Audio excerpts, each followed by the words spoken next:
Bueno, vamos a... bueno, esta es una aula pregrabada, entonces voy a terminar donde habíamos quedado del tema de am, conjuntos conexos. Y bueno, lo que tenemos que hacer ahora es demostrar este teorema, que es el que establecía que em, que si un conjunto es conexo por caminos, entonces tiene que ser conexo, ¿no? Entonces, ese es el teorema principal aquí, ¿no? Ok, entonces vamos a hacer la demostración y la vamos a dividir en dos lemas, ¿no? La estrategia de la demostración, ¿no? Consiste en demostrar, es más o menos la misma idea que ya hemos aplicado en otros resultados, que era demostrar el resultado en un escenario muy limitado, por ejemplo, en este caso, los números reales, y con la ayuda de eso, demostrar para el caso más general. Entonces, el lema que vamos a demostrar es el siguiente. Dice que el intervalo, un intervalo, ¿no? En mi caso, el intervalo cesado a B, cualquier intervalo cesado a B, es conexo, ¿no?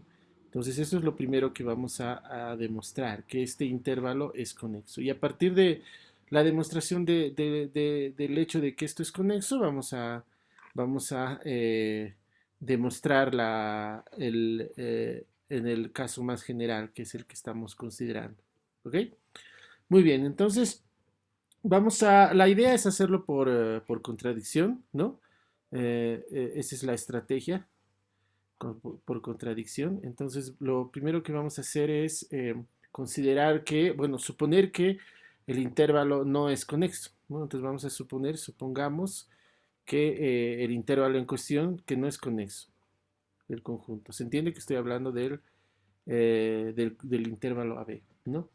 Entonces, si no es conexo, la idea de la demostración es tomar el conjunto conexo, ¿sí? Que es cesado, ¿no? Así. Y a partir de él considerar dos conjuntos que lo separarían hipotéticamente, ¿no? Entonces tengo que considerar un conjunto que sería, digamos, el U y otro conjunto que sería el B, así, ¿no? El U y el B, ¿no? De tal forma que los separarían, aunque obviamente tenemos que llegar a una contradicción, pero hipotéticamente hay una separación, ¿sí? Entonces eso es lo que podemos primero afirmar de esta suposición, ¿no? Entonces, ¿no? Entonces existen, ¿no? Existen conjuntos, se entiende no vacío, ¿no? Existen conjuntos abiertos no vacíos, ¿no? Ese es el detalle, no vacíos, U y B, ¿no? U y B, ¿no?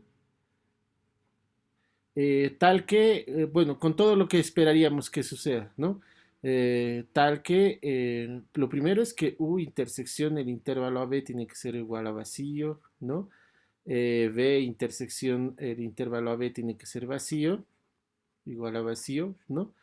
Perdón, no vacío, los dos tienen que ser no vacío, pero y la intersección de los tres, ¿no? U intersección B intersección el intervalo AB tiene que ser tiene que ser igual a vacío, ¿no? Además que tiene que cubrirlo, ¿no? Es decir, el intervalo AB tiene que estar contenido en la unión de U unión B, ¿ok? Entonces, eso es lo que vamos a suponer, porque estamos yendo por contradicción, es decir, estamos diciendo que no es conexo. Y si no es conexo, tiene que darse esta situación, ¿no? Tienen que haber esos conjuntos. Ok, entonces lo primero que vamos a hacer es que vamos a ya establecer algunos criterios, ¿no? Y vamos a suponer que el B está en el conjunto B y que el A está, bueno, primero eso, solo supongamos eso, ¿ya? Eh, y para este conjunto B, suponiendo que el B está en el conjunto B, lo que vamos a hacer ahora es considerar la intersección de U con el intervalo AB, ¿no?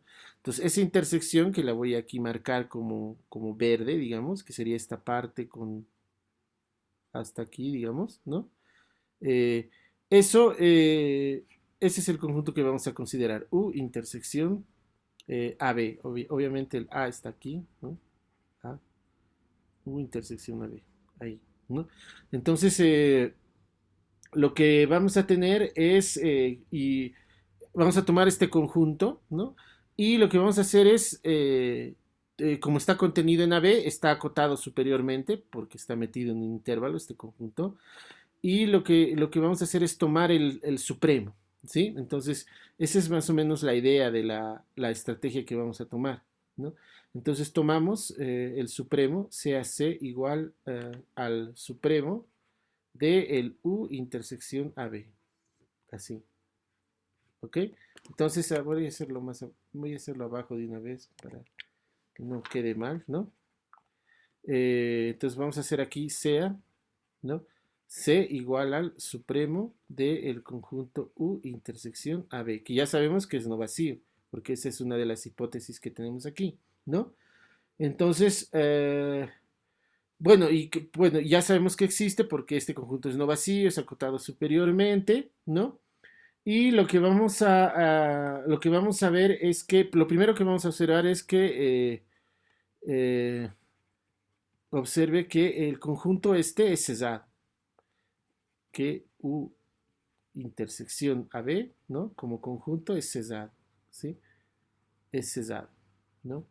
Y la razón por la cual este conjunto es cesado es porque si se analizan su complemento, ¿no? Pues el complemento de este conjunto, es decir, el R, si le quitan al R este conjunto U intersección AB, ¿no? Así. Si hacen la cuenta, esto no va a ser otra cosa sino el conjunto, el B, ¿no? Sería el B, porque como no están ahí y está, pero en el intervalo, tiene que estar en el B. Entonces sería el B, puede estar en el B o puede estar en R menos AB, ¿no? Así. Esa es las de estas, ¿no? Esto más que todo por este tema de ley de Morgan, ¿no? R menos U, esta intersección se vuelve unión, R menos AB y R menos AB es B, ¿no? Porque, bueno, R menos AB y R menos U, ¿no? Y R menos U es B, ¿no? ¿Ok? Entonces, esa es la razón por la cual nosotros podemos... ahora, fíjense que este es abierto y este también es abierto, porque este es conjunto, el intervalo cesado, ya sabemos que es cesado, ¿no? Pues esto es cesado, ¿no? Es cesado, ¿ok? Perdón, es abierto, y por lo tanto el conjunto es cesado, es abierto, ¿no? Listo, eso significa que el supremo tiene que estar en el conjunto. Ya hemos visto que el supremo de un conjunto, si el conjunto es cesado, tiene que estar en el conjunto, ¿no? Entonces, de esta forma, así, ¿no? Este C tiene que pertenecer a U intersección AB, ¿no? Eso ya lo hemos visto en los ejercicios de conjunto cesado, ¿sí? Y como C está en el conjunto U intersección AB, ¿no? Entonces podemos decir con seguridad, entonces, ¿no? Claramente este A tiene que ser distinto del B, porque por un lado es A está en el U y B está en el B, ¿no? Y, perdón, por un lado perdón, no estoy haciendo mal, estoy hablando del C, ¿no? El C es distinto del B, ¿no? ¿Por qué? Porque por un lado el C está en el U, ¿no? Y por otro lado está en el intervalo, ¿no? Y el B estamos suponiendo que no está en el conjunto, que está en el conjunto B, ¿no? Entonces, bueno, eso es por construcción, bueno, eso debería haberlo colocado aquí, ¿no? Eso también hay que suponerlo. Supongamos que B está en el B, así, ¿no? Tiene que estar en alguno porque es un recubrimiento, ¿no? Entonces, de ahí concluimos que C es distinto de B, ¿no? Y eso obviamente, pues, C está en el conjunto, perdón, no está en el conjunto B, ¿no? No está en el conjunto B. Y el C y el B, en cambio el B sí está en el conjunto B, ¿no? Esa es la razón, ¿no? Entonces, por lo tanto, no pueden ser iguales, están en conjuntos diferentes, ¿no? Entonces de ahí podemos concluir que el C es distinto del B, ¿sí?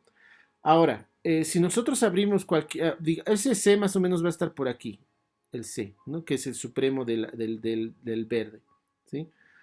Y ahora, un aspecto que hay que tenerlo en cuenta, ¿no? Es que si yo agarro este C, ¿ok? Y yo le abro cualquier intervalo, concentro en él o no necesariamente concentro en él, pero cualquier intervalo que lo contenga el C, ¿no? Si ustedes se dan cuenta, cualquier entorno de este C va a intersectar al B, ¿no? Y eso es por qué, porque fíjense, si no fuera ese el caso, quiere decir que todo el intervalo tendría que estar contenido en el U, ¿no? Estaría enteramente contenido en el U, porque justamente de las condiciones tenemos eso, ¿no? Entonces, porque el centro ya está, entonces todo el intervalo no puede estar contenido en el U, ¿sí? Además, porque eso contradice eso obviamente va a contradecir la, eh, la definición de supremo, ¿sí? Porque el supremo puedo encontrar entonces un numerito un poquito más grande que él, que debería ser, que debería seguir en el conjunto. Entonces, eso lo vamos a observar, ¿no? Entonces, a ver, lo vamos a ver cómo lo escribimos. A ver, entonces lo que les estoy diciendo es lo siguiente, que sea, ¿no? Sea, bueno, voy a hacer con el color que estaba escribiendo, ¿no? Vamos a tomar un entorno, ¿no?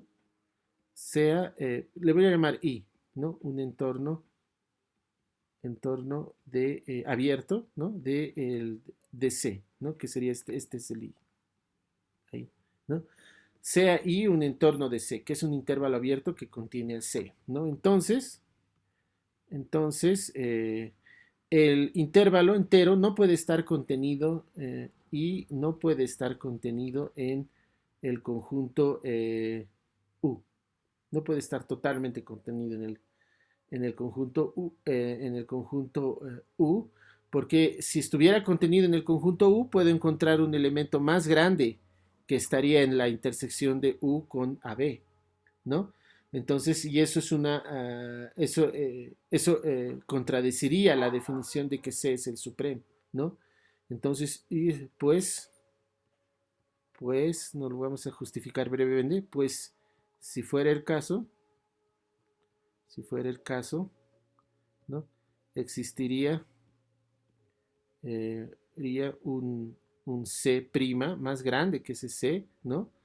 Tal que este C' está en el U, ¿no? Es un numerito aquí encimita que sigue en el U, estaría en el U intersección AB, ¿no? Y eso es una contradicción con la definición de supremo, lo que es absurdo, lo que es absurdo por la definición de supremo. ¿Ok? Entonces, ¿qué significa eso? Que si este I no está totalmente contenido en U, quiere decir que este I, luego en I, hay elementos, ¿no? Hay elementos de B. ¿Por qué hay elementos de B? Porque primero que el I lo puedo tomar tan pequeño que no pase el B. Entonces, como sabemos que el U y el B se cubren al conjunto, como ya sabemos que no puede estar en U, entonces tiene que estar en B, ¿no? Hay elementos de B, ¿no? Hay elementos de B, ¿sí? Ok, esto quiere decir que si, como el I es cualquier intervalo, cualquier entorno arbitrario, ¿no? Acabamos de observar que siempre hay un elemento de B en ese intervalo y eso, como saben, quiere decir que el conjunto, que el punto, que el C es un punto de acumulación de B, ¿no? Luego, C es punto de acumulación, ¿no? Del conjunto de B intersectado con AB. Pero por el mismo argumento que hemos utilizado para U intersección AB, sabemos que B intersección AB también es cesado, ¿no? Que es cesado por el mismo motivo, o sea, por el mismo argumento. Luego, eso quiere decir que nuestro C tiene que pertenecer a ese conjunto, ¿no? AB intersección AB. ¿Se dan cuenta? Y, pero eso qué quiere decir? Que este C no solamente había estado en U intersección AB, sino que había estado en B intersección AB, ¿no? Entonces eso quiere decir así, ¿no? Eso significaría que U intersección B intersección AB es no vacío, ¿no? Y eso claramente es una contradicción con los supuestos que hemos tomado desde un principio, ¿no? Y esto es contradicción, ¿no? Porque eso hemos dicho que no sucedía. Entonces esto demuestra de que efectivamente demuestra nuestro lema, ¿no? El hecho de que el intervalo AB es conexo, porque si suponemos que no es conexo, llegamos a esta contradicción, ¿no? Lo único que hemos tenido que saber utilizar es la definición de punto de acumulación, conjunto sesgado y supremo, ¿no? Entonces ha sido una demostración no muy complicada. Pero lo bueno es que esto nos va a ayudar a demostrar el teorema, ¿no? Entonces, demostración del teorema. Y nos vamos a ayudar de esto lo que acabamos de demostrar, ¿sí? Bueno, entonces para la demostración lo que vamos a hacer es considerar, bueno, tenemos que demostrar que el conjunto es conexo, sabiendo que es conexo por caminos. Entonces, esa es la hipótesis ahora, ¿no? Entonces lo que vamos a hacer es de nuevo utilizar la contradicción. Supongamos que que A es un conjunto, no es conexo, ¿no? Pero es conexo por camino, ¿sí? Supongamos que A no es conexo, no es conexo. Pero es conexo por camino, ¿no? Entonces lo que queremos llegar a una contradicción, ¿sí? Entonces, lo que vamos a hacer, luego por la misma idea anterior, existen, ¿no? Existen abiertos, ¿no? Abiertos U y B, U, B, de nuevo les voy a denotar así, ¿no? Tal que, y ya saben, todo lo que ocurre, ¿no? Primero que el conjunto A está recubierto por esos dos, A unión B, ¿no? Segundo que A intersección U es no vacío, ¿no? A intersección B es no vacío, ¿no? Y A intersección U intersección B es igual a vacío, ¿no? Entonces todo eso significa suponer que esto no es conexo, ¿sí? Entonces a partir de eso tenemos que intentar llegar a una contradicción, como hemos hecho en el anterior, ¿sí? Entonces para eso lo que vamos a hacer es considerar dos elementos, ¿no?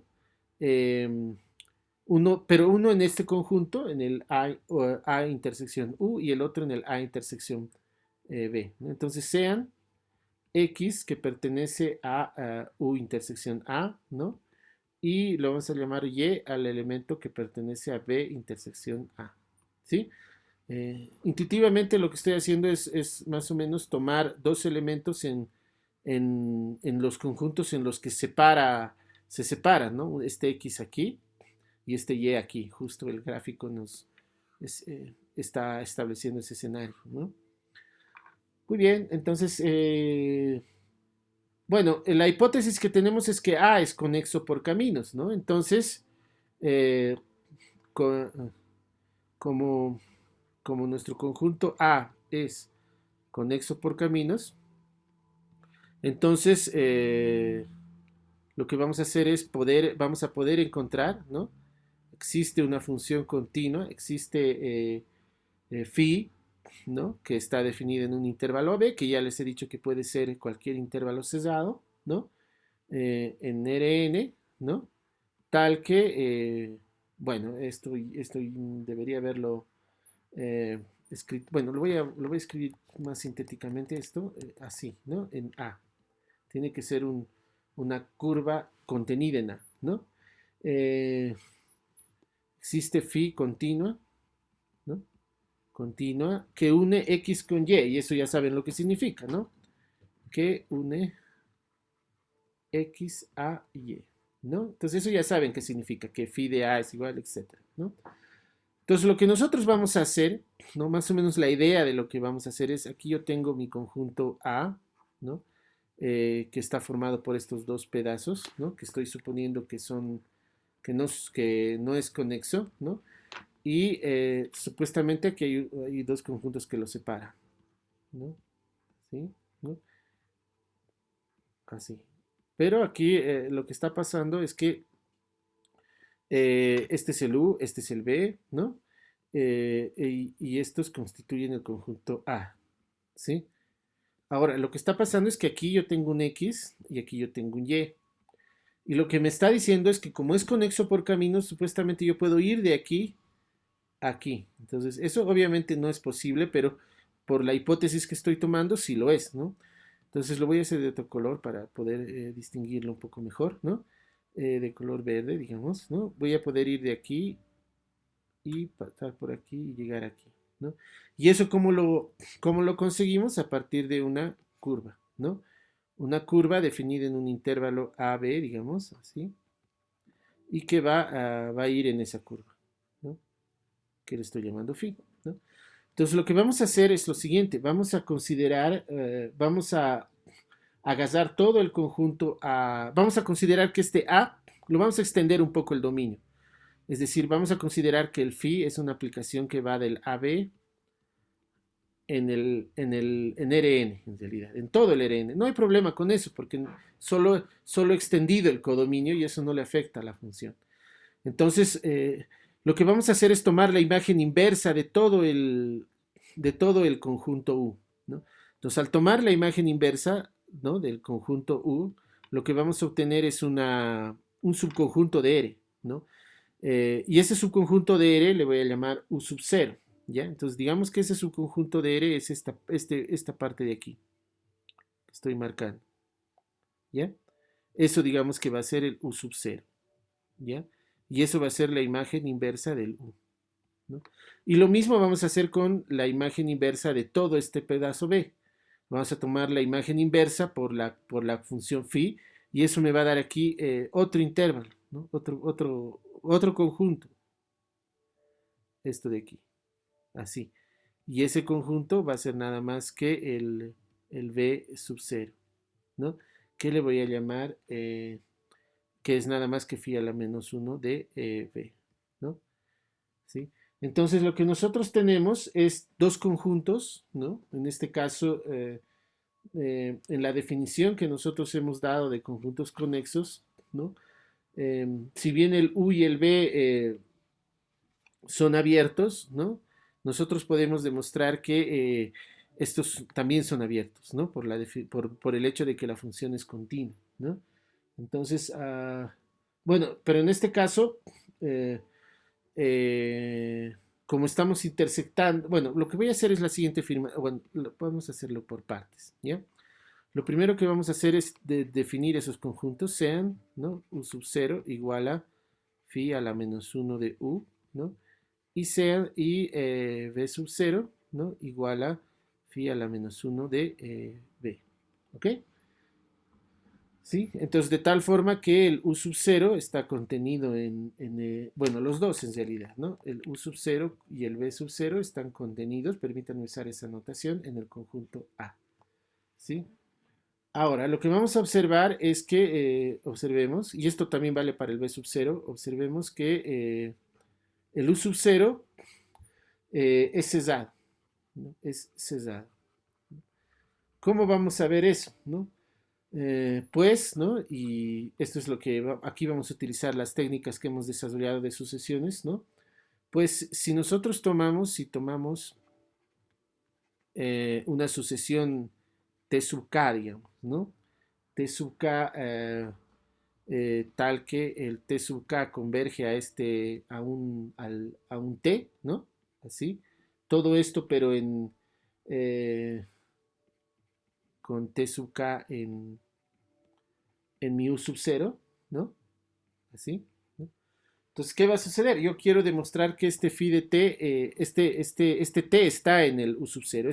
Eso demostraría que este conjunto es cesado, ¿no? Recuerden que tenemos un teorema que dice que si un conjunto es cesado, si toda sucesión convergente de elementos de ese conjunto converge a un elemento del conjunto, ¿no?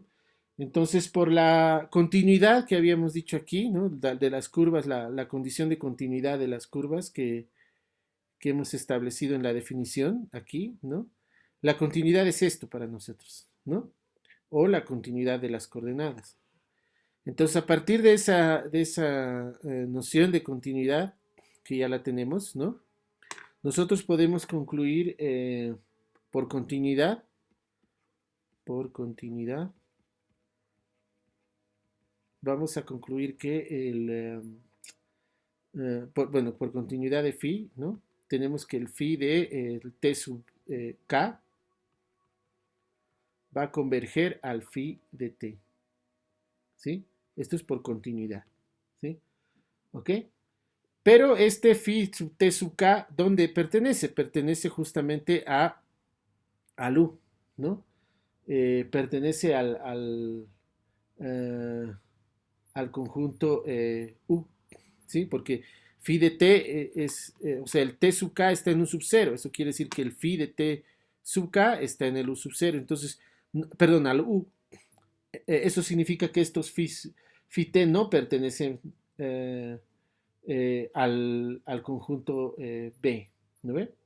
Entonces, eso es lo que vamos a ver. Ahora, como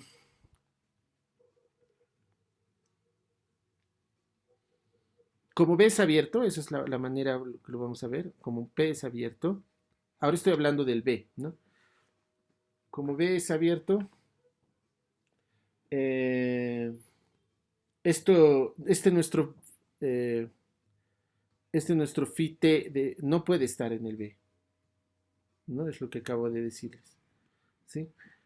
No puede estar en el B porque si estuviera en el B, como el B es abierto, había un entorno donde no hay elementos del U y eso no puede ser porque la asociación está convergiendo a ese valor, ¿no? Y por lo tanto eh, tendría intersección sería una contradicción, ¿no? Entonces, como esto no es, este phi de t no está en el B, eh, entonces nuestros phi de t sub k, ¿no? Mm, eh, no pueden pertenecer al conjunto. A ver, un ratito aquí, creo que me he equivocado. A ver, como es, bueno, el B es abierto, ¿no? Entonces esto significa, está bien, phi de t no pertenece a B, ¿no? O sea, lo que estamos haciendo es esto, aquí tenemos un t y aquí tenemos una sucesión tk, ¿sí? Que converge a t, así. Y eso me define aquí la sucesión de los phi tk y aquí el phi t. Lo que estamos diciendo es que este phi t no puede estar aquí, ¿sí?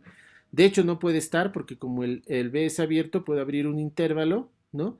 Que no va a tener nada en común con el conjunto, ¿no? Entonces, eh, esto significa que entonces phi de tk va a estar en B, ¿no?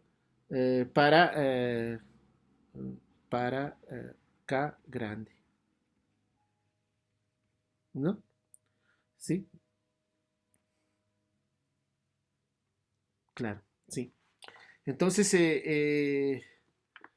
oh, perdón, que no está en B para K grande, ¿no? Así, ¿no? Así nosotros podemos concluir que el phi de t no puede estar en B, para estos no está, tiene que estar sí o sí en U intersección A, ahí, ¿no ve? O, o caso contrario, el t tendría que estar en el en el U sub 0, ¿no? O bueno, esto significa luego, así, ¿no? No, luego, eso significa que nuestro t sí o sí tiene que estar en la imagen en phi a la menos uno de U intersección A. Y por lo tanto, esto ya sabemos que el U sub 0, ¿no? Entonces, eso demuestra de que este t está en el U sub 0 y por tanto hemos demostrado que el U sub 0 es César. ¿Ok? Entonces, con eso ya tendríamos el resultado. ¿no? Entonces, de la misma manera se puede demostrar que el B es, perdón, que el B sub 0 es cesado, ¿no? Entonces, eh, lo que tenemos al final de cuentas, ¿no? Entonces vamos a considerar estos conjuntos ahora, sea, ¿no? Y vamos a considerar el U' como siendo el intervalo de menos infinito hacia hacia nuestro conjunto A abierto, así, abierto, ¿no? Y lo vamos a intersectar con el R menos B0, así. Es decir, el complemento de este, ¿no? El complemento y lo intersectamos con todo lo que le falta, que es esta parte de acá, ¿no? Entonces, este va a ser un conjunto eh, um, que contiene a la, ¿no? Y además que no intersecta con el otro conjunto B', ¿no? O sea, vamos a con sean, voy a considerar esto, que sería esto más esto, ¿no? Y el otro que sería I, ¿no? El B', que sería igual a R, perdón, aquí estoy haciendo mal, ¿no? R menos B0, ¿no? Y B', que sería, en nuestro caso, el otro sería R menos, bueno, sería abierto en B más infinito ahora, lo de arriba, ¿no? Solo que unido con R menos sub 0, así, ¿no? Entonces estoy considerando estos conjuntos, este, ¿no? Así, pero hasta todo el conjunto y este, así, ¿no? Todo el conjunto. Este sería el B' y este sería el U', así, ¿no? Entonces lo que podemos observar es que son abiertos, ¿no? Que son abiertos, que son abiertos. ¿Por qué son abiertos? Porque acabamos de demostrar que este B sub 0 y este U sub 0 son cesados, entonces el complemento es abierto y este ya es un conjunto abierto, entonces aquí está mal, perdón, aquí me he equivocado, esta es la unión. Entonces, abierto, unión abierto, me da abierto, aquí igual, abierto, unión abierto, me da abierto, son abiertos, ¿no? Además, ¿no? Eh, U intersección AB es igual es no vacío, ¿no? Porque al menos el A está ahí, ¿no? En este caso, ¿no? En este caso el U va a contener al B, ¿no? El U contiene al B, ¿no? Y eh, estoy haciendo todas, bueno, es lo mismo, ¿no? El U A pertenece a bueno, lo voy a escribir, contiene a la, ¿no? Porque no le he dado un nombre. Contiene a B, perdón, contiene a B, ¿no? Y el B', intersección a B, ¿no? Es igual, es distinto de vacío, ¿no? ¿Por qué? Porque por la misma razón, ¿no? Contiene a, contiene a, contiene a, ¿no? Bueno, entonces estos son abiertos, tienen intersección no vacía con el conjunto AB, ¿no? Y además, bueno, además que son disjuntos los conjuntos, ¿no? U intersección B' son disjuntos por construcción, ¿no? Um, y obviamente se cubren el intervalo AB, ¿no? Van a recubrir el intervalo AB, U', unión B', ¿no? Eh, ¿Sí? Entonces lo que tenemos es un conjunto que es un par de conjuntos, ¿no? Que, mm,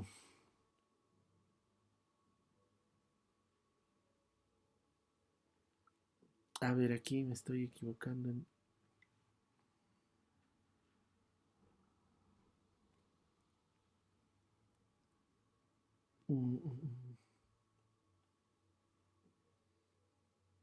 Ah, claro, esto lo que nos está diciendo ahora es que nuestro conjunto AB, el intervalo AB, no sería conexo, ¿no?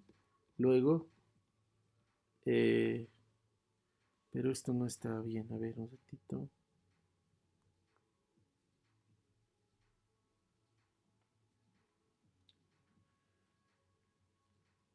Ah, no, está bien. Luego, porque lo contrario es que sea no vacío, ¿no? Entonces luego AB no es conexo, no es conexo.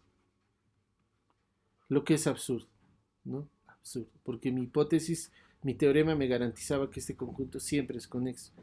Entonces la idea de la demostración es de la suposición de que esto no era conexo, entonces llegar a una contradicción. Y la contradicción es que lo hemos podido separar el intervalo B y sabemos que no podemos hacer eso, ¿no? Entonces, de esa manera nosotros hemos demostrado ya la proposición y bueno, ahí terminaría ya la demostración, ¿no? Entonces, ya para un poco entrar a otro tema, lo que vamos ahora a ver es las aplicaciones continuas, ¿no? Entonces, hoy al menos nos vamos a quedar con al menos la definición y algunas propiedades y la siguiente ya vamos a ver algunas, digamos, demostraciones. Voy a intentar hacer hoy más que todo definiciones y proposiciones y la siguiente nos vamos a concentrar en pura demostraciones. Creo que esa es una manera más conveniente de trabajar para un poco concentrar las energías en las demostraciones y ser un poco más esquemáticos a la hora. Entonces vamos a hablar ahora de lo que son las aplicaciones continuas, ¿sí? Eh, Probablemente dentro del análisis, ¿no? Uno de los uh, primeros temas fundamentales que hay que conocer bien es este tópico de las funciones continuas, ¿no? Y que en este caso les vamos a llamar aplicaciones, un poco para distinguir de cuando toman valores reales, que ahí sí vamos a utilizar el término eh, funciones. Entonces, para obtener interesantes y útiles teoremas, ¿no? Es necesario hacer ciertas restricciones en, en los objetos matemáticos que uno estudia, ¿no? Entonces, eh, en este capítulo lo que vamos a hacer, vamos a requerir que las funciones sean continuas, ¿no? Y vamos a estudiar algunas consecuencias de esta restricción, ¿no? Hay otro tipo de restricciones más fuertes que se pueden considerar, como la diferenciabilidad, pero para eso es necesario inicialmente entender bien esta cuestión de la continuidad, ¿ya? Entonces, la noción de continuidad que nosotros teníamos en los números reales, ¿no? Tiene, eh, intuitivamente se refería a una función cuyo trazo, ¿no?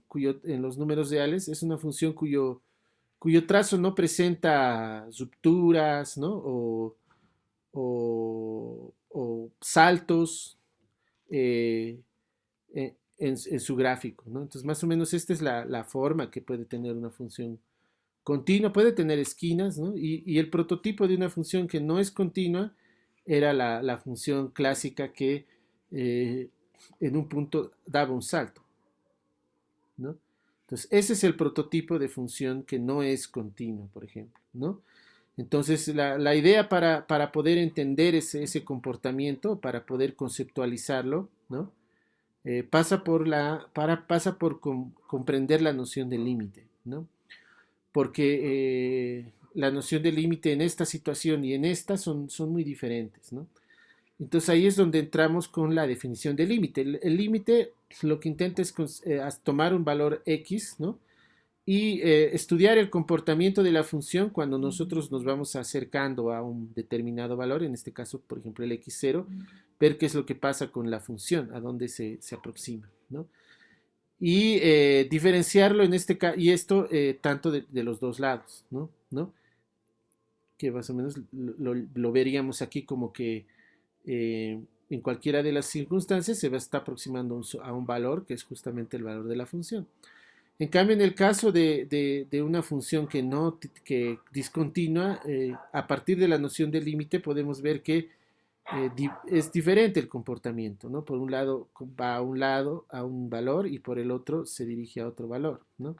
Entonces, eso es lo que nosotros queremos entender cabalmente y para eso lo que vamos a hacer es considerar una definición, ¿no? Una definición de lo que sería el límite, ¿no? Pues solo que ahora tenemos que circunscribir pues, en un escenario bastante más general que sería el del espacio, los espacios Rn, ¿no? Entonces lo que vamos a considerar es un conjunto, sea A, su conjunto de Rn, ¿no? Así. Y vamos a considerar eh, f, una función definida en este A, así, pero con valores en otro espacio de dimensión probablemente distinta, o sea, va de Rn en Rm, que son las funciones que ustedes estudian en cálculo 2, ¿no? Entonces, y vamos a considerar además un punto, un x0, ¿no? Donde vamos a estudiar el límite, pero que sea un punto de acumulación del conjunto de A. ¿Listo? Esa es la, la condición que le vamos a pedir a este x0, ¿sí?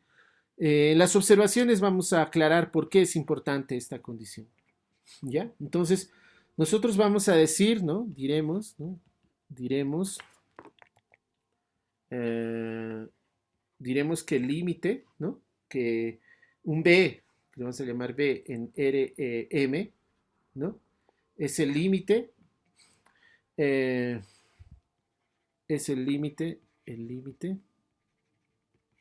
de la función f en x0, ¿no? Lo lo que escribimos, ¿no? Lo que escribimos como eh, límite cuando x tiende a x sub 0 de f de x es igual a b. Así lo vamos a escribir, ¿no? Si, si dado cualquier epsilon, ¿no? Si, y más o menos aquí se va a traducir en un lenguaje ya de bolas, ¿no? Si dado epsilon mayor que 0, ¿sí?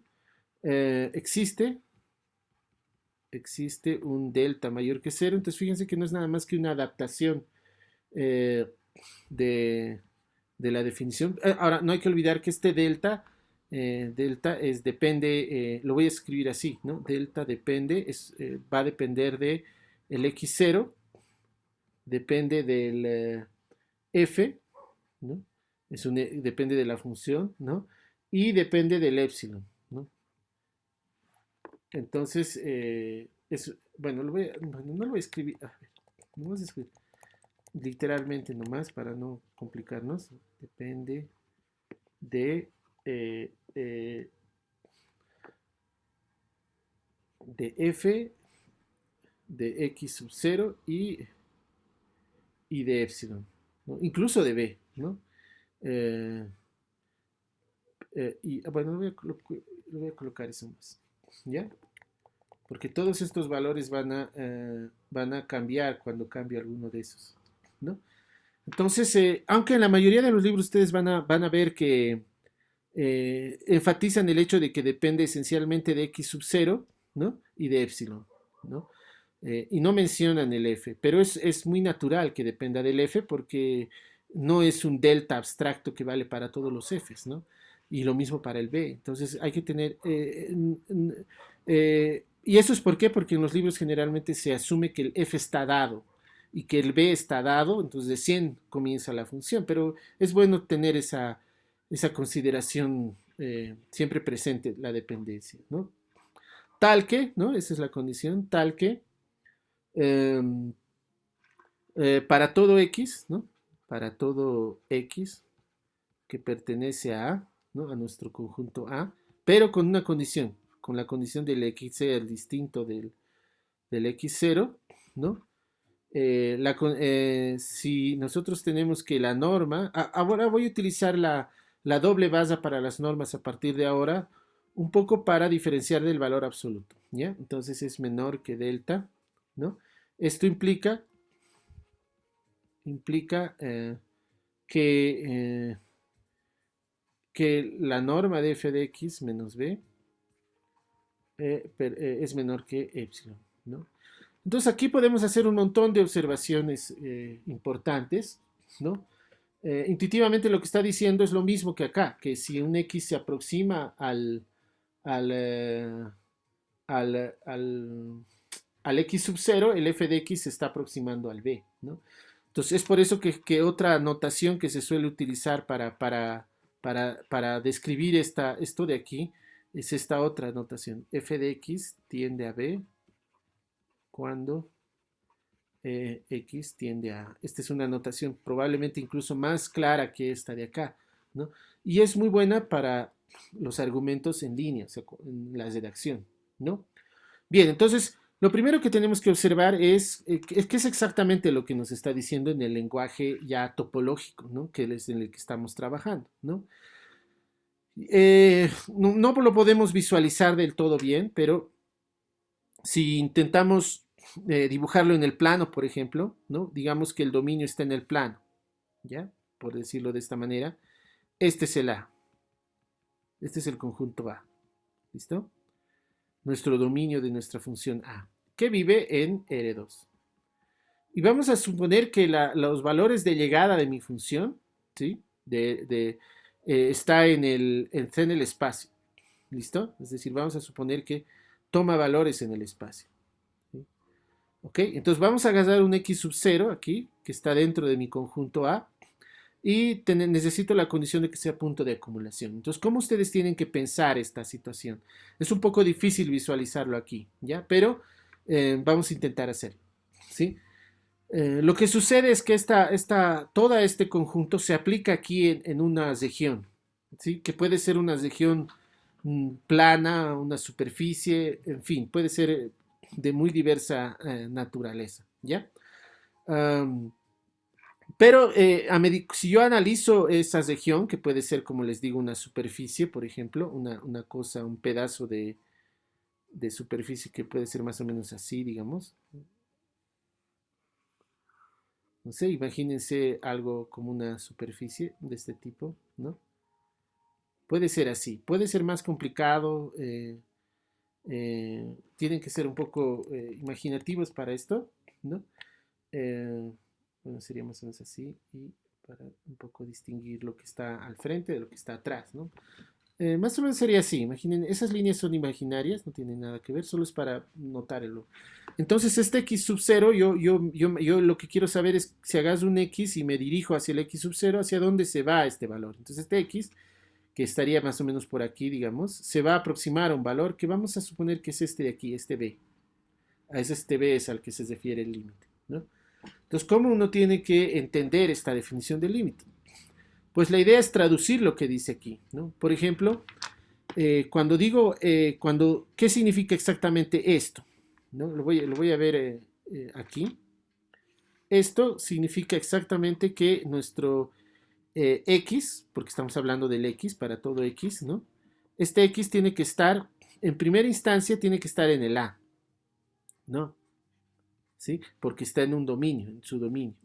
Pero también tiene que cumplir esto. Y cumplir esto significa, en el lenguaje de las bolas que hemos estado tratando, significa que el x sub 0 está en una bola abierta, porque es menor estricto, de centro x sub 0, ¿no? Y radio delta. Así. Entonces, eso lo que me está diciendo es que si yo tomo cualquier x en esta bola, ¿no? Que existe, ¿no? Como esa, ¿no? Entonces, lo que tiene que pasar con los X que están en esta bola, lo voy a bozar este X para poder entenderlo. Si yo tomo un X aquí, ¿sí? ¿Qué me está diciendo? Que si un X está ahí, como este X que ustedes lo ven aquí, su f de X tiene que cumplir esto. Pero ¿qué es esto exactamente? ¿No? Y eso igual lo vamos a traducir en lenguaje de bolas. Eso significa que el f de X, o sea, la imagen, tiene que estar ¿dónde?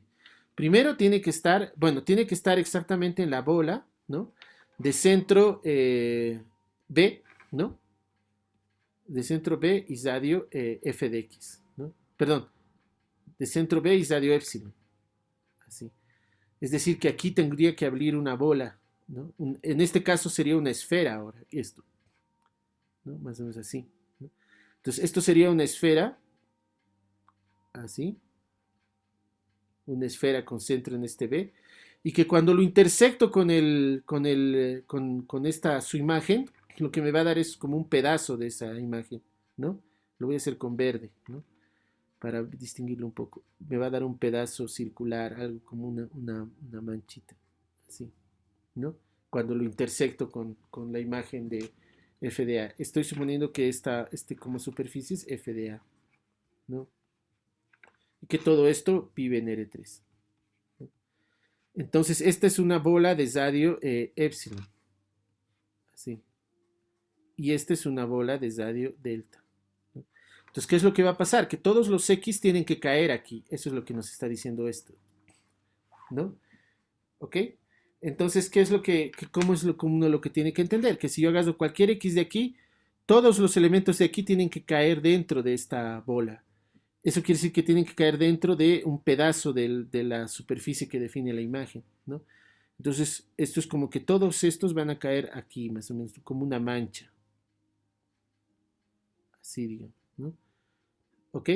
Entonces, lo voy a hacer todavía un poquito más, como todos estos se meten aquí, así, ¿no? Toda la bola se mete dentro de esa manchita, que es más o menos esto, ¿sí? Y esto es esto, ¿no? Entonces, ya les digo, ya les decía que esta bola es esto, ¿sí? Y esta esfera es esto, ¿no? Entonces, ahí, ¿no? ¿Ok? Ok, entonces la definición nosotros la podemos escribir muy simbólicamente como que para todo X, ¿no? Si el X está en el A intersección la bola de centro X sub 0 y radio delta, entonces el f de X tiene que estar en la bola de centro B y radio epsilon, así, ¿no? ¿Ok? Entonces la definición del límite que uno tiene, que uno da, que uno conoce, la podemos traducir en lenguaje de bolas, ¿no? ¿Sí? Y esto todavía lo podemos definir más, ¿no? Porque si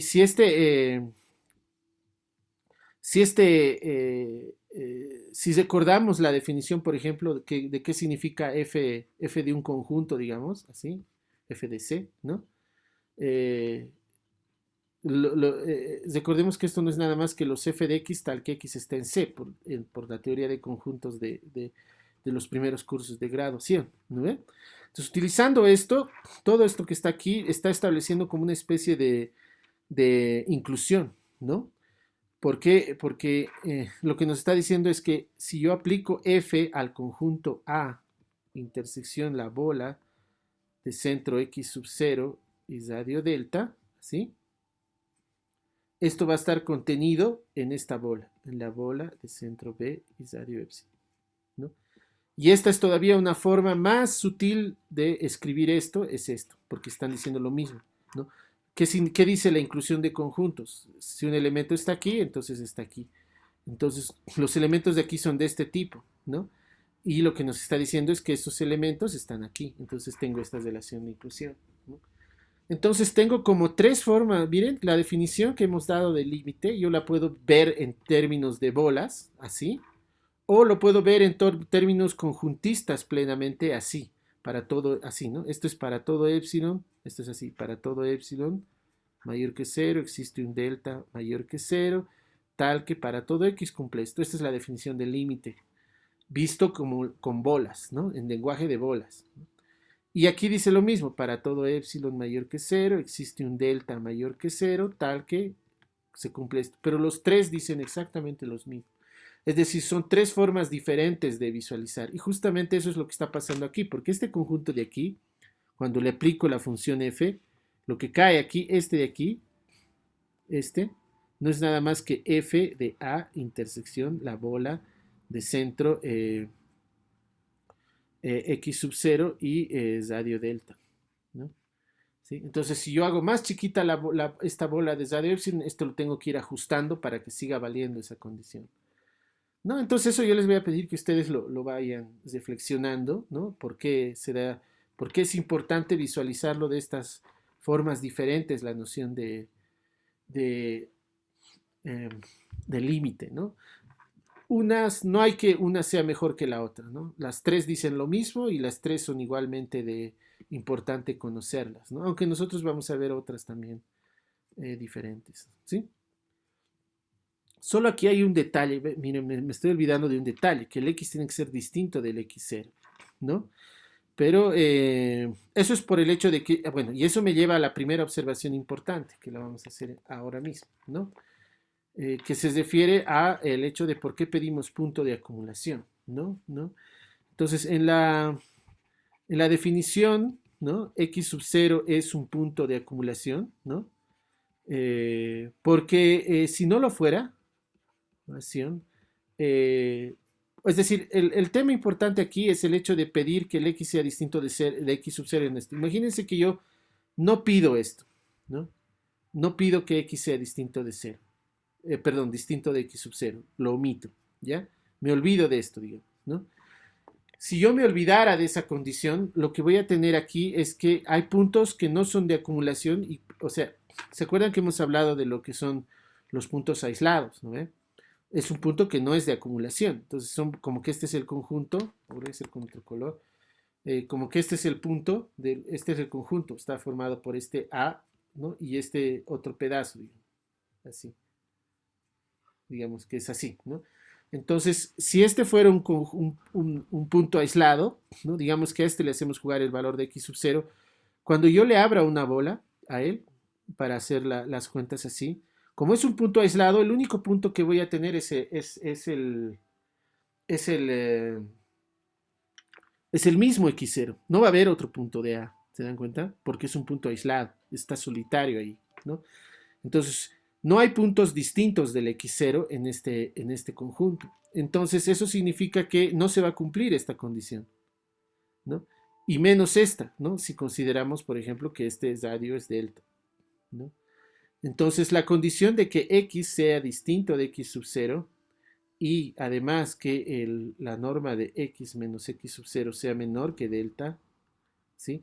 Cuando considero un punto que no es de acumulación, esto se va a convertir en una... No hay estos puntos, ¿no? Se va a convertir en falso, ¿sí? Va a ser una condición vacía, no hay elementos que cumplan esta condición, porque en la proposición es para todo x, ¿no? Si x es, dice, entonces dice, ¿no? Y ustedes saben que cuando una proposición comienza con una afirmación falsa, la consecuencia, no importa cuál sea, es toda la proposición es verdadera, ¿no? Entonces, la razón por la cual debo sí o sí pedir un punto de acumulación es para que no se dé este escenario. Un escenario en el cual el antecedente de la proposición se vuelva falso y toda la proposición sea siempre cierta, ¿no? Y ahí cualquier número puede ser el límite porque siempre va a ser cierto, ¿no? Lo que se quiere afirmar. En particular, si decimos, por ejemplo, que f de x menos b es menor que epsilon. Toda esta proposición va a ser siempre cierta, ¿no? Porque esto ya es falso. Eso se llama vacuidad, ¿no? Entonces, esa es la razón por la cual yo necesito que esto no se dé, esta situación en la que esto sea falso. Y eso solamente va a suceder cuando nuestro x sub 0, digamos este de aquí, es un punto de acumulación, porque cuando es un punto de acumulación, no sé si ya lo habíamos estudiado, siempre voy a poder encontrar elementos distintos, ¿no? Del x0, ¿no? Pero dentro todavía de la bola, es decir, que cumplen las dos condiciones. Como esto es y, para que esto sea cierto, los dos tienen que ser ciertos, ¿no? Es decir, tiene que ser distinto del x0, ¿no? Y tiene que estar en la bola. Y siempre voy a poder encontrar eso cuando el x sub 0 sea punto de acumulación, ¿no? Entonces esa es la razón por la cual en la definición x sub 0 es punto de acumulación, pues caso contrario, y ya saben por qué, pues caso contrario, la condición, lo voy a colocar entre comillas, ¿no? X distinto de x0 y módulo de x menos x sub 0 menor que delta, puede llegar a ser, es falsa, siempre para delta mayor que 0, apropiadamente elegido, ¿no? Apropiado, ¿no? Eso sucede cuando los puntos son aislados, ¿no? Entonces, esa es una observación muy importante que probablemente en cálculo 1.1 la desdeña, pero la desdeña por buenas razones, ¿no? todavía no estamos en condiciones de entender este tipo de ideas topológicas probablemente, ¿no? Tenemos una idea intuitiva de los límites, pero ya cuando se va a la formalidad, uno necesita cesar esas cuestiones, ¿no? Entonces, otro aspecto que es importante siempre es recordar respecto a la definición del límite es que el límite puede no existir, ¿no? Es decir, y eso ya nosotros conocemos varios ejemplos como el mismo dibujo que hemos hecho aquí, es un ejemplo de un límite que no existe, ¿no? Entonces, eso es algo que puede pasar. Aunque luego se puede flexibilizar la notación de límite a límites laterales, pero por el momento no vamos a mencionar eso aún, ¿no? Puede no existir, ¿no? Eh, y a veces se lo puede corregir eso definiendo la función, pero eso no siempre es posible, ¿no? O directamente con funciones oscilantes, ¿no? Como la función que habíamos usado en la parte de conexidad, que es esta, seno de 1 sobre x, por ejemplo, ¿no? Para esta función, ¿no? Si yo considero esta función, para esta función no existe el límite en el cero, ¿no? Esta función está definida para todo x mayor que 0, y 0 es un punto de acumulación, ¿sí? Del dominio. Pero en este caso el límite tampoco va a existir, ¿no? Y ustedes bueno, lo podemos ver como ejercicio, pero se lo puede ver también con calma, ¿sí?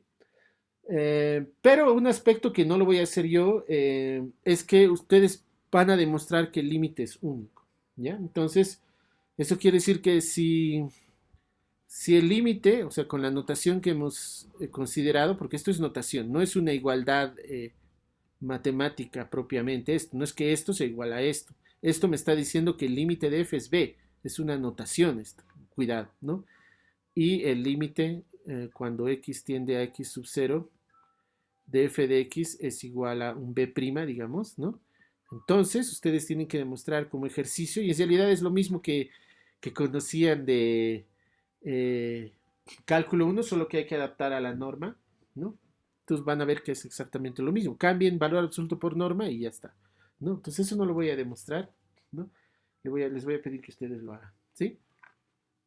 Muy bien, y así llegamos a la definición de importante de continuidad, ¿no? Ustedes ya saben, bueno, enseguida vamos a ver un teorema con las propiedades, pero sobre los límites ya no vamos a hablar tanto, vamos a concentrarnos en la continuidad. Pero sobre límites, yo les pido que ustedes averigüen también algunos teoremas y tal con esta definición, porque se supone que ya están familiarizados con esta idea de cálculo 2. Entonces, en varias variables, ¿no? Aunque no sé exactamente el enfoque que hayan podido tomar en ese curso. Muy bien, entonces vamos a definir lo que es la continuidad. Para la continuidad lo que vamos a hacer es considerar un conjunto. Vamos a agarrar un conjunto de nuevo, sea A, es el dominio de nuestra función, ¿sí?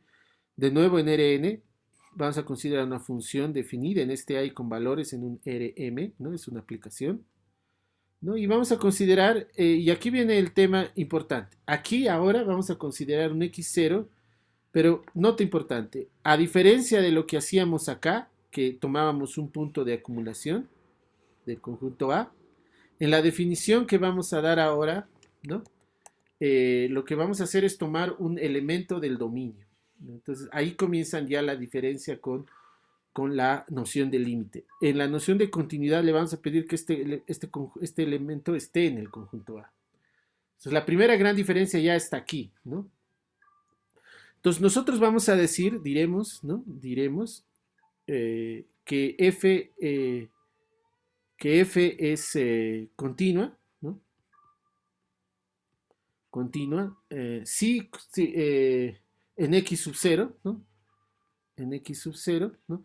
Si se cumplen si se cumple una de las siguientes dos condiciones, ¿ya? No se tienen que cumplir ambas, bueno, no se van a poder cumplir ambas en realidad. Es continuo x0 si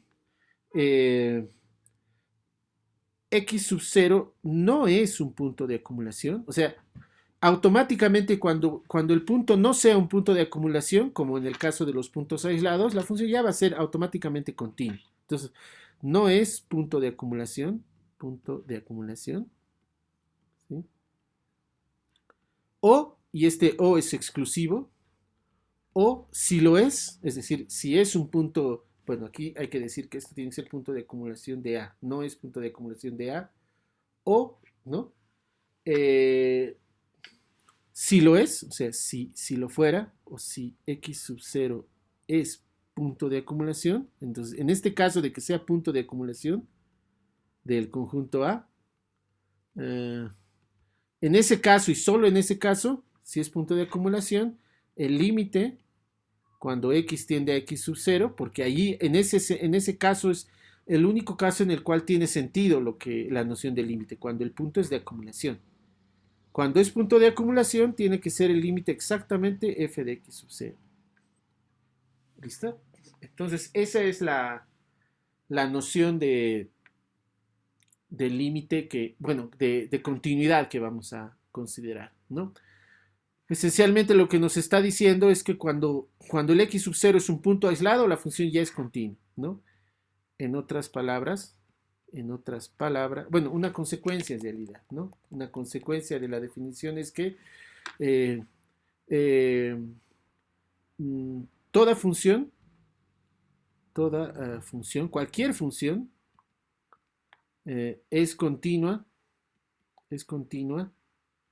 en los puntos aislados de su dominio. Eso es lo que me está diciendo la definición está afirmando esto, ¿no? Siempre va a ser continua una función en un punto de acumulación de su dominio, ¿no? Si no es un punto, si es un punto de acumulación, yo tengo que aplicar este otro criterio de acá, ¿no? Entonces eso es lo que tienen que tener muy presente a la hora de estar analizando la noción de continuidad, ¿sí? Es decir, esta condición de límite es solamente válida cuando el x sub 0 es un punto de acumulación. Cuando no es un punto de acumulación, la función automáticamente es continua, ¿no? Ahora, ¿por qué es importante esa condición? Uh, porque, fíjense, ¿por qué es verdad esto? Porque también podríamos haber planteado de forma equivalente la definición de la siguiente manera. Decir que una función es continua, esta es una forma equivalente, ¿no? Es continua si para todo epsilon mayor que 0, ¿no? Existe un delta mayor que 0, ¿no? Tal que para todo x en A, así, ¿no? Pero, y aquí ya empieza la diferencia. Aquí yo lo que voy a tomar es esta condición. La norma de x menos x sub 0 es menor que delta, implica que el f de x menos f de x sub 0 es menor que epsilon, ¿no? Así afirmado, esto es equivalente a la continuidad. Así afirmado, esto es totalmente equivalente a lo que acabamos de decir. Porque fíjense que aquí, a diferencia de la noción del límite, yo he excluido esta exigencia de que el x sea distinto del x sub 0, ¿no? ¿Y por qué tengo que excluir esa exigencia? Justamente para incorporar el caso aislado, ¿no? Entonces, como no estoy pidiendo que el x sea distinto del x sub 0, lo que estoy diciendo es que cuando tome x igual a x sub 0, esto siempre se va a cumplir. Esto va a ser 0 y esto también va a ser 0, ¿no? Entonces, eh, eh, lo voy a escribir aquí, ¿no? Sí, bueno, notemos, ¿no? Note que si un x sub 0 es aislado, ¿no? Es un punto aislado se entiende, de A, ¿no? Pues es un punto de A, pero aislado como con la definición de punto aislado que tenemos, ¿no? Entonces, nótese que si x sub 0 es aislado, ¿no? Esto se va a cumplir automáticamente, ¿no? Entonces, ¿no? Entonces, pues, sabemos cómo hallar delta, ¿no? Existe delta mayor que 0, tal que, ¿no?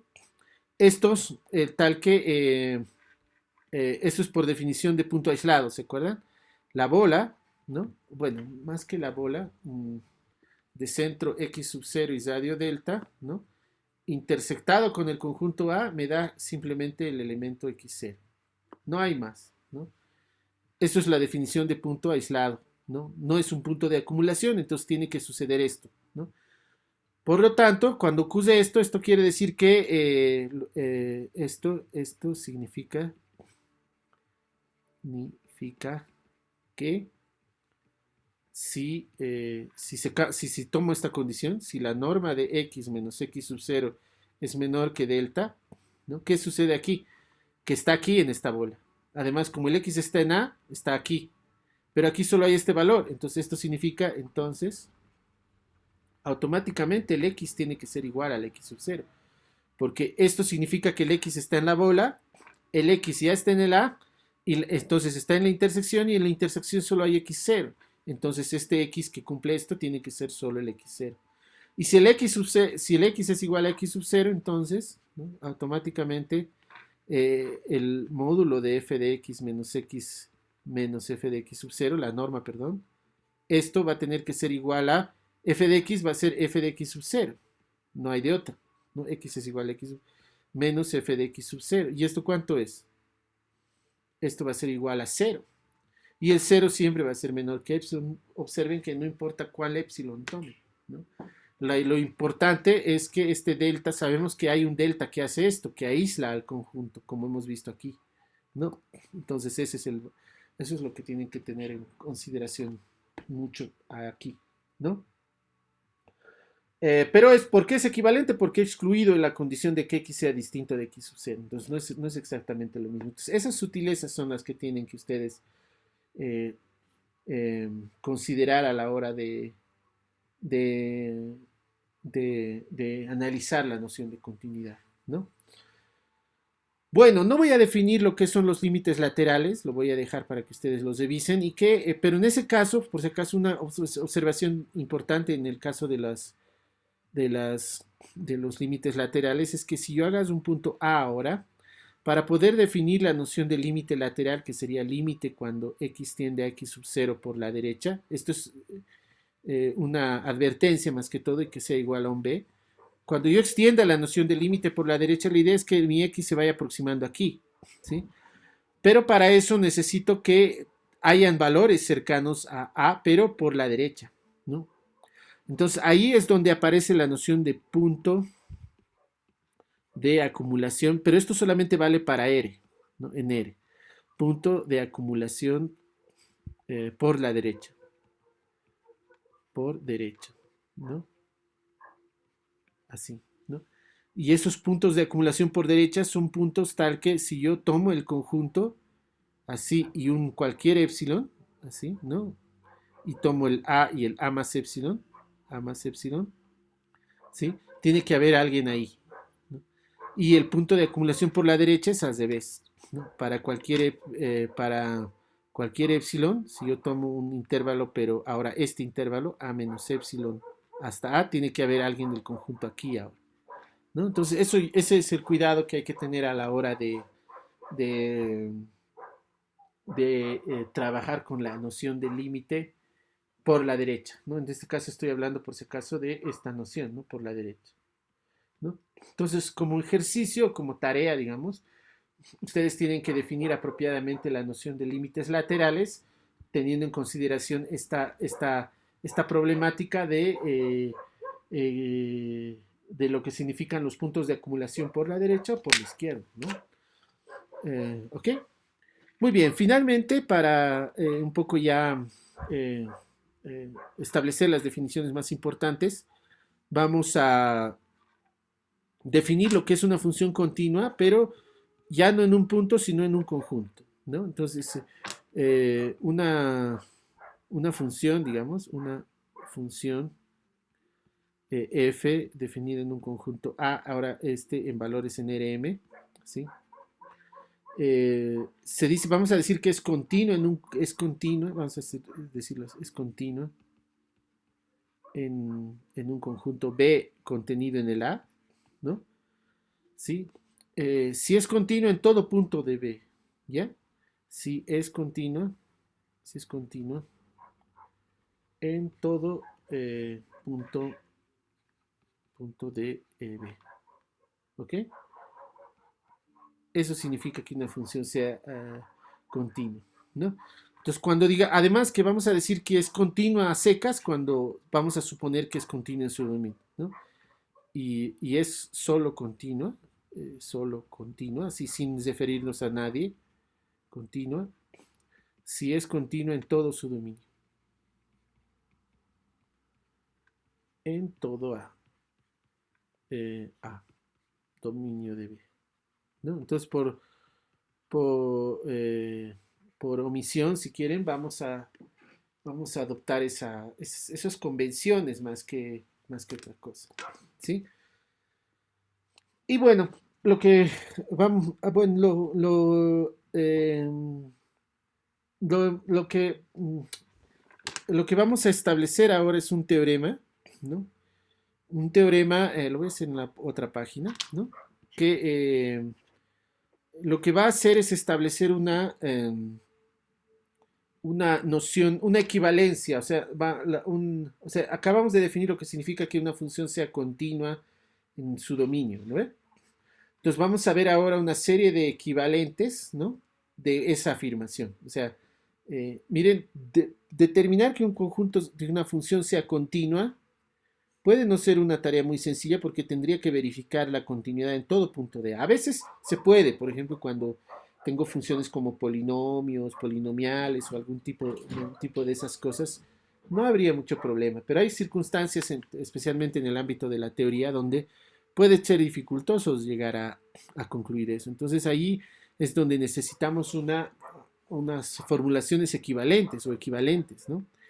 Entonces lo que vamos a hacer es considerar una función definida en un conjunto A y con valores en Rm. ¿Sí? Aquí se supone que este A está contenido en algún Rn, ¿no? Eh, una función, bueno, vamos a decirlo también, una función con A subconjunto de Rn. ¿Ok? Es cualquier conjunto, ¿no? No necesita ser abierto, cerrado, nada. Es cualquier conjunto. Entonces, las siguientes las siguientes afirmaciones son eh, equivalentes. Afirmaciones son equivalentes, ¿no? Y estas son probablemente uno de los teoremas más importantes porque caracteriza la continuidad en un conjunto, ¿sí? Entonces la primera afirma que f es continua en A, ¿no? F es continua en A, ¿ok? Por un lado. Y luego la segunda y lo que vamos a ver es un poco la plausibilidad, ¿no? Aunque es una afirmación equivalente, ¿no? Dice que para cualquier sucesión, eh, para cualquier secuencia convergente,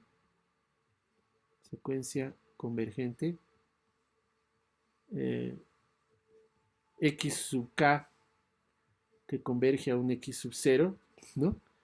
En A, ¿sí? Es una secuencia que converge y converge. La sucesión está en A y el valor al que converge está en A, ¿no? Tenemos, eh, tenemos,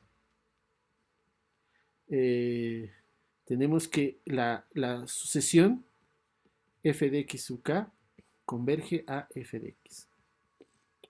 ¿Ok? Entonces es una afirmación de la continuidad en cualquier punto de A, pero a través de la noción de límite, ¿no? O perdón, utilizando la noción de sucesión. ¿Listo?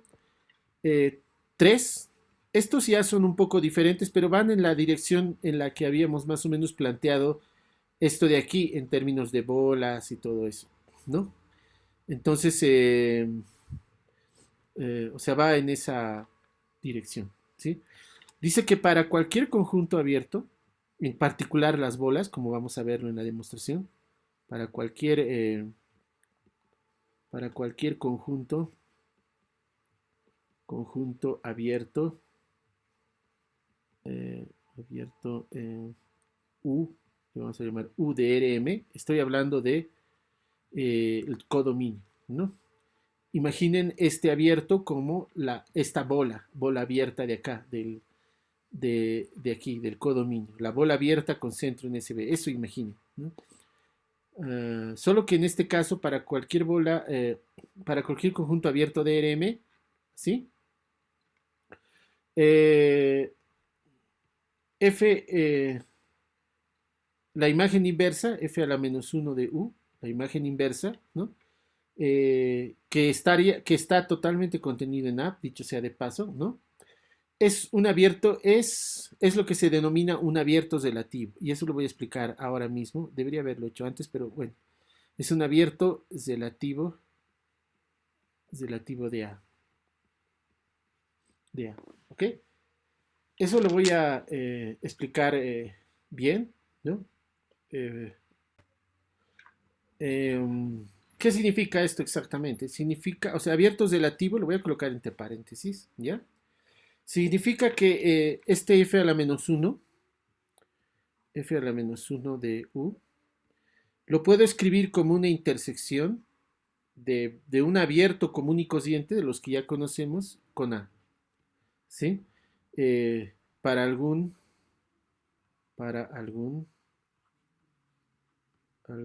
V abierto.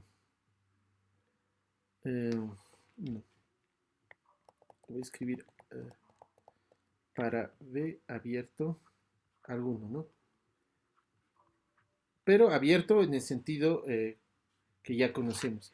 Eso es lo que significa abierto relativo. Es un abierto que es un conjunto que es la intersección de un abierto con el A. Eso es lo que se denominan abiertos relativos a A.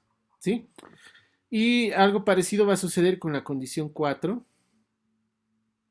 eh, que establece que para cualquier conjunto cesado ahora, ¿no? Para cualquier conjunto cesado, ¿sí? Eh, digamos F, contenido en RM, ¿sí? F a la menos 1 de U, perdón, F a la menos 1 de F, así, ¿no? Su conjunto de A va a ser, es un conjunto cesado relativo a, es un cesado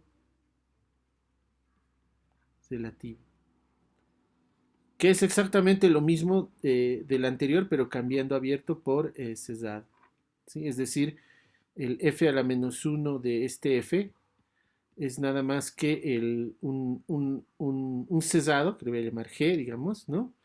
Intersección A para G abierto, perdón, cesado.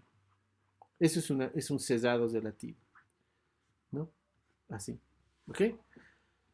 Eh, Esto lo podríamos saber, con esta definición uno podría parafrasear, si quieren, la tercera afirmación de una forma literal. Se lo puede escribir de una forma literal como que la imagen inversa de abierto, porque aquí estoy hablando de la imagen inversa de abiertos, de un abierto es un abierto relativo de A, ¿no? Entonces eso lo podemos escribir literalmente como que la imagen, así lo podríamos haber escrito, solo que aquí lo hemos escrito de una manera más formal, la imagen inversa, también se le llama imagen recíproca, ¿no? La imagen inversa un abierto, de un abierto, es un abierto, y eso es lo que se refiere con esto, es un abierto eh, relativo al dominio, o a su dominio, ¿ok? Esa es una manera, por ejemplo, en la cual puedo reescribir la condición 3 en un lenguaje totalmente literal. Y a veces es bueno tenerlo así para un poco, la memoria un poco a veces falla, ¿no? En cambio, cuando uno lo pone en lenguaje natural, eh, es más probable de conocerlo. Y lo mismo va a suceder con la condición 4, ¿no? La imagen inversa de un cesado es un relativo, es un cesado relativo, ¿no? Es un cesado relativo al dominio, ¿no? Entonces esa es la manera en la cual podemos parafrasearlo, ¿no? Ahora, hay que hacer, si se dan cuenta, la condición 2 del teorema es, es una versión totalmente análoga de la definición, ¿no? Eh, eh, de la versión, o sea, de la definición que tenemos. O sea, la definición que tenemos establece el hecho o sea, ¿cómo les explico? Es como una versión discreta de la definición, ¿no? La definición es así, o sea, esquemáticamente, ¿no? Estoy hablando del límite. Bueno, la definición establece lo que significa que el límite cuando x, lo que vamos a llamar así, de f de x sea igual a b, ¿no? Entonces, esto es lo que se llama la definición, la versión continua de la... eh, pero no, esta continua no se refiere por si acaso, a la continuidad de la función o algo así. Se refiere al continuo, ¿no? A la recta vista como un continuo, como un continuo. Entonces tengo el x sub 0 y este x, lo que se hace es imaginar que este x está yendo hacia el x sub 0, ¿no? Pero de una manera continua, ¿sí? Sobre el continuo, ¿no? A eso se refiere la versión continua de la definición del límite. En cambio, la 2 lo que hace es como que es la versión más que todo dinámica o si quieren discreta de la noción de límite. Entonces, nosotros ya no hablamos de algo, de un punto que continuamente se está acercando al x0, ¿no? Lo que estamos haciendo es hablar de una secuencia que discretamente se está aproximando al x0, es decir, parte de un x1, luego va a un x2, así, ¿no? Un x3 y así sucesivamente, que se está aproximando al x0 de una manera secuencial, si quieren, ¿no? Entonces, la parte 2 establece esencialmente ese hecho, ¿no? Es decir, lo que está diciendo esencialmente es que si tenemos una secuencia que converge al x0, ¿no? Si x converge cuando x converge a x0, el límite, perdón, estoy haciendo mal, ¿no? Estoy haciendo mal. Si tomo una secuencia que converge a x sub k, que converge a x0, eso es lo que tomamos. Entonces, esta secuencia, f de x sub k, tiene límite b, y eso en lenguaje de límite que hemos hecho de sucesiones lo puedo escribir también así. K tiende a más infinito igual a b, ¿no? Entonces, esta es lo que se denomina la versión discreta, cuando el x sub k converge a x sub 0, así, ¿no? Entonces, eso es más o menos lo que nos está diciendo el segundo equivalente. Es una versión discreta, o si quieren, secuencial, o si quieren, dinámica, porque podemos verlo como a tiempo discreto de lo que está pasando con la secuencia, ¿no? Y es importante verlo así. Y lo que dice el teorema es que son equivalentes, son dos formas equivalentes de mirar lo mismo, ¿no? ¿Ok? Ahora, lo que también lo que quisiera también mencionar es que del teorema es evidente que nuestra definición de continuidad, de camino continuo que hemos dado en la parte de que se llama de conexidad, por ejemplo, por caminos, coincide con esta forma en la cual vemos, ¿no? En realidad, los caminos que hemos visto, aquí estamos trabajando con este tipo de funciones, ¿no? A su conjunto de Rn en Rm, ¿sí?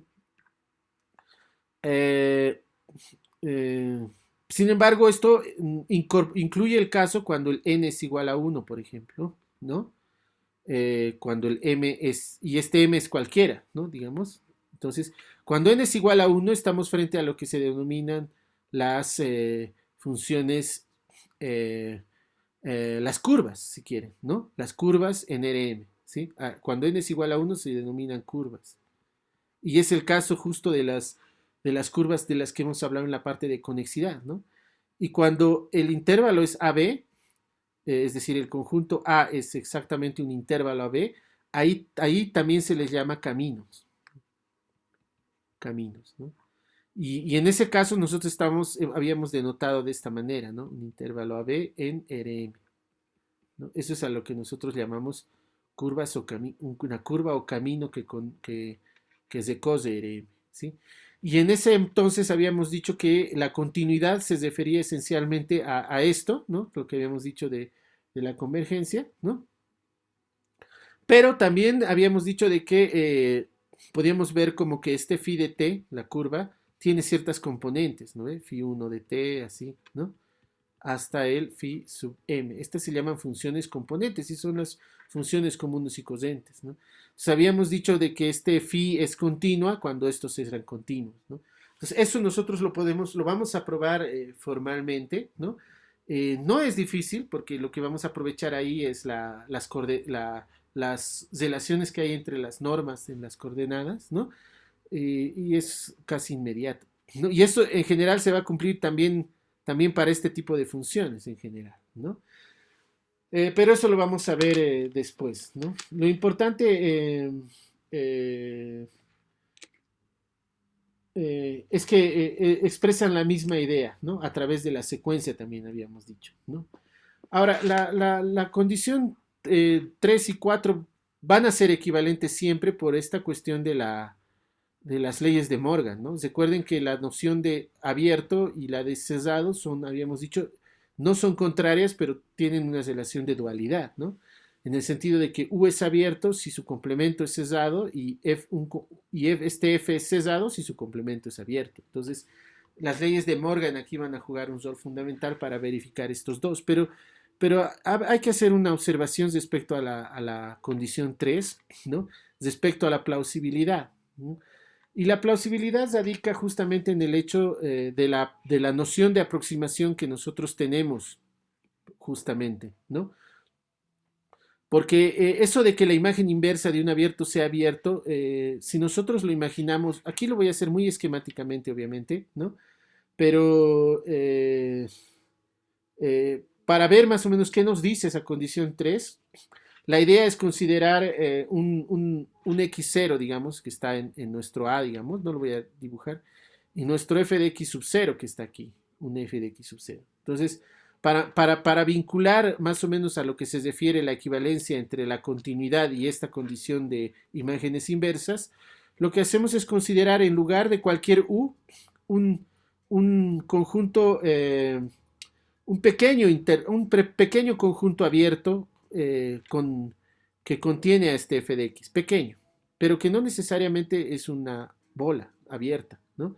Sino es un conjunto abierto cualquiera, u, ¿no?